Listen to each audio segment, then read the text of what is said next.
हाय, मैं आज आपको तेरा नाम ऊंचा हो ये गीत से एक गवाही अपनी मैं शेयर करना चाहता हूँ। 2019 की अंत में और 2020 के शुरुआत में मैं बहुत उत्साहित था, क्योंकि मैंने बहुत निर्णय लिए थे अपने जीवन में जो काफ़ी बदलाव को मेरे जीवन में लाने वाला था। अपने परिवार संबंधित कुछ निर्णय थे, कुछ कामकाज के स्थान पे कुछ निर्णय थे, कलीसिया में भी कुछ निर्णय थे जो मैंने लिए थे, और मैं उसको लेके बहुत उत्साहित था और कुछ मैं कदमों को भी ले चुका था। कामकाज के स्थान पे मैंने काफ़ी चेंजेस मैं लेके आया था। मैं कुछ नया बिज़नेस प्लान कर रहा था। परिवार में मैं बहुत उत्साहित था, क्योंकि मेरी पत्नी और मेरी बेटी उस समय यूएस में थी और वो वापस आने वाले थे।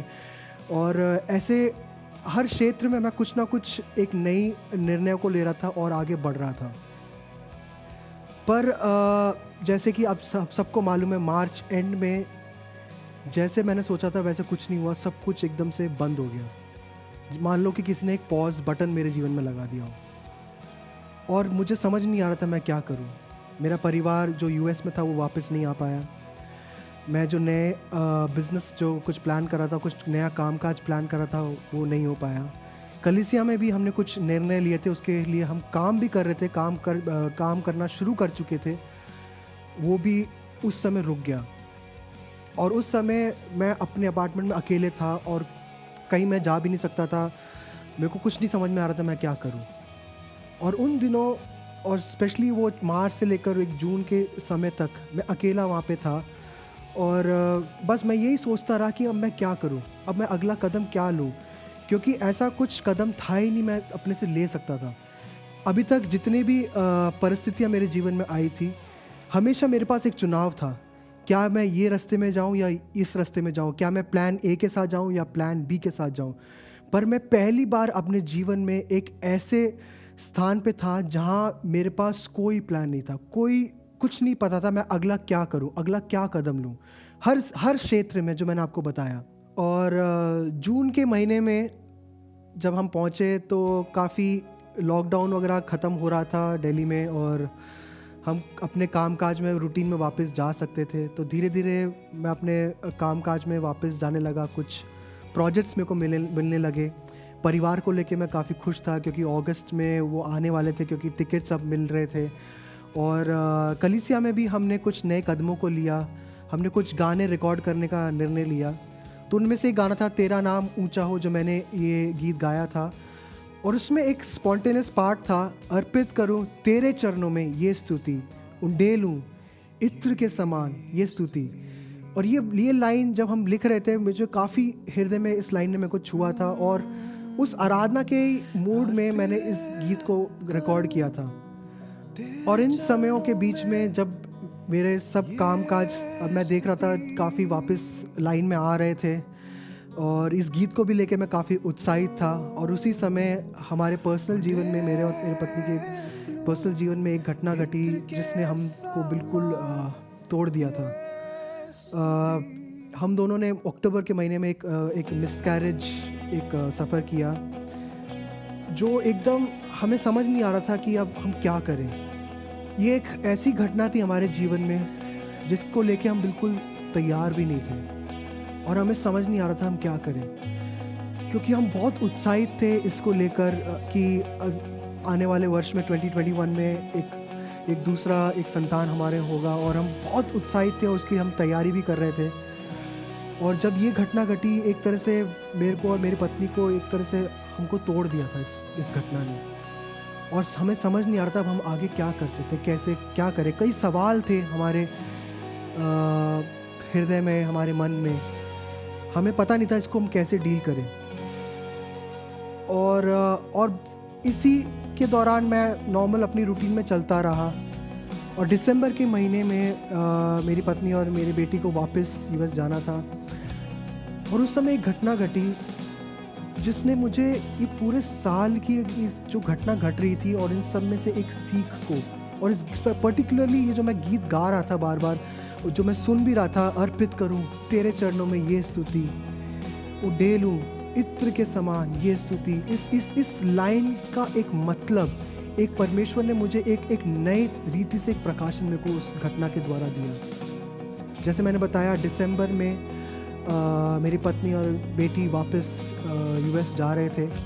उस समय जब मैं एयरपोर्ट पहुंचा और गुड बाय कहने का समय आया, मैं काफ़ी विचलित था इसको लेके, क्योंकि मैं ऑलमोस्ट 1-2 हफ्ते से मेरे अंदर मैं अपनी उस भावना को मैं व्यक्त नहीं कर सकता। बहुत अजीब मेरे को लग रहा था, बहुत खालीपन सा मेरे को महसूस होने लगा था, क्योंकि मैं जानता था कि मुझे नहीं मालूम मैं अगली बार इनसे कब मिलूँगा, अब क्या होगा, कुछ नहीं मेरे को पता था। और उसके बीच में जब मैं पहुंचा और मैं फाइनल गुड बाय जब मैं कहने लगा अपनी पत्नी से और अपनी बेटी एमिली से, और मैंने अपनी बेटी एमिली को अपने हाथ में लिया और जब उसको गुड बाय कहने लगा, उसने एक ऐसा कार्य किया जो उसने मेरे साथ कभी पहले किया नहीं था। काफ़ी चंचल है वो, हमें हिलती डुलती रहती है, एक तरफ खड़ी नहीं होती, अगर हम उठाएं भी तो बस उसको हिलना डुलना होता है। पर उस समय जब मैंने उसको उठाया और मैं गुड बाय कहने के लिए उसको जब मैं किस करने लगा, तो उसने एक कार्य किया, अपने सिर को लेकर मेरे कंधे पर रख दिया। और जब उसने वो कार्य किया, मैं व्यक्त नहीं कर सकता, मुझे अंदर एक जो सांत्वना और एक शांति मिली। पता नहीं, मतलब ऐसा अनुभव मैं आपको शब्दों में बयान नहीं कर सकता, जो मेरे को जो सांत्वना वो कुछ सेकंड की जो थी, जब उसने अपना सिर मेरे कंधे पे रखा और जैसे ही उसने वो कार्य किया, उसी समय मुझे मरकुस में से वो अध्याय याद आ गया जहाँ पे मरियम प्रभु यीशु के चरणों पे उस इत्र को उड़ेल देती है। हम जब उस अध्याय को पढ़ते हैं, हम देख सकते हैं कि वो काफ़ी एक कठिन समय था प्रभु यीशु के जीवन में, क्योंकि वो एक आखिरी समयों में से एक पल था। उस समय उसके कुछ पदों के ऊपर अगर हम देखेंगे, हम देख सकते हैं कि वहाँ के जो अधिकारी लोग थे, वो कुछ षड्यंत्र को रच रहे थे प्रभु यीशु को पकड़वाने के लिए, और जो प्रभु यीशु के इर्द गिर्द जो लोग चल रहे थे, उनके जो चेले थे, इन बातों से बिल्कुल अनजान थे जो कुछ दिनों के बाद होने वाला था। और मैं समझ सकता हूँ कि प्रभु यीशु की जो हृदय की जो दशा थी, इन सब लोगों को देखकर, जब वो देख रहे थे कि मैं कुछ दिनों में इन लोगों के लिए क्रूस पर चढ़ाए जाने वाला हूँ, मैं अपनी जीवन को देने वाला हूँ इन लोगों के लिए। मेरे को उस समय वो पूरी वो कहानी ध्यान आने लगी।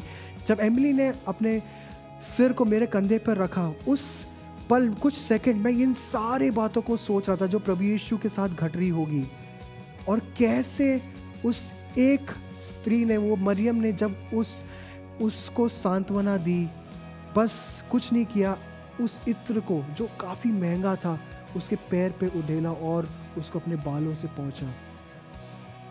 बस मैं उस समय बस यही सोचने लगा, परमेश्वर यही तो आराधना है, यही तो है जो तू हमसे कई बार चाहता है कि हम तुझे सांत्वना पहुंचाएं। हम बस तेरी हृदय की बात को जाने, हम ये बस यही सोचते रहे कि प्रभु तू क्या सोच रहा है, तेरी दृष्टि को हमें दे। और यही बात मैं समझ गया, प्रभु यीशु परमेश्वर मुझे सिखा रहे थे उन दिनों जब मैं अपनी योजना के साथ उस साल को शुरू कर रहा था। पर जब मैं देख रहा था काफ़ी कुछ जो घटना घटी, वो मेरे समझ से भी परे थी। मैं जो सोच रहा था, जो मैंने प्लान किया था, उससे भी अच्छा बेहतर होता जा रहा था। पर इन सारे विषयों के बीच में परमेश्वर बस मुझसे यही चाहता था, तो परमेश्वर मुझसे बस यही चाहता था कि तू बस मेरे हृदय के करीब आ, तू बस मेरी दृष्टिकोण को ले, बस तू मेरे हृदय को जान, बाकी सब मैं देख लूँगा, क्योंकि बाकी सब मेरे हाथ में, तेरे हाथ में नहीं है। तू ये सब कुछ तेरी क्षमता में नहीं कर सकता, पर तू सब कुछ मेरे द्वारा ही कर सकता है। और वो बात मैं अपने जीवन भर कभी नहीं भूलूंगा। और जब मैं इस घटना के बाद 2020 को देखता हूँ, मुझे हमेशा वो क्रूस का एक दृश्य मेरे सामने आता है। क्रूस काफ़ी एक दर्दनाक एक विषय है हमारे लिए, पर एट द सेम टाइम उसमें एक सुंदरता भी है। 2020 मेरे लिए काफ़ी कठिन समय था। मैंने बताया जैसे आर्थिक रीति से, हर रीति से शुरुआत में मेरे लिए काफ़ी कठिन समय था। पर अब मैं जब मुड़ के देखता हूँ, मेरे लिए सबसे अनमोल और सबसे प्रेशियस मैं अगर बोलूँ, एक वर्ष 2020 था। अब जब मैं मुड़ के 2021 में 2020 को देखता हूँ, आर्थिक रीति से सबसे बेस्ट मेरे लिए वर्ष वही था। परिवार के साथ जो मेरा समय बीता, उसमें जो मेरा बेस्ट जो वर्ष था वो जो 2020 था। कलीसिया में मेरे लिए सबसे बेस्ट 2020 था।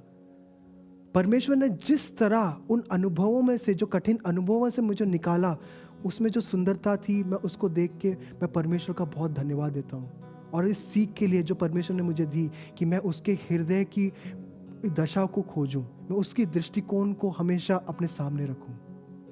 और मैं चाहता हूं कि आप भी, अगर आपने ये गीत को सुना है, तेरा नाम ऊंचा हो, जो हमारे हर प्लेटफॉर्म में, यूट्यूब पे, स्पॉटिफाई पे, एप्पल म्यूजिक पर, जियो सावन पर, हर जगह मौजूद है, अगर आपने ये लास्ट बिट अगर आपने सुना है, अर्पित करूं तेरे चरणों में ये स्तुति, उंडेलूं इत्र के समान ये स्तुति, अगर ये जो पार्ट है या फिर इस गीत के द्वारा आपकी कोई गवाही हो, हमें ज़रूर आप लिख सकते हैं, हमें ईमेल कर सकते हैं, व्हाट्सएप कर सकते हैं, हम आपसे सुनना चाहेंगे। परमेश्वर आपको आशीष दे। तेरे चरणों में जीवन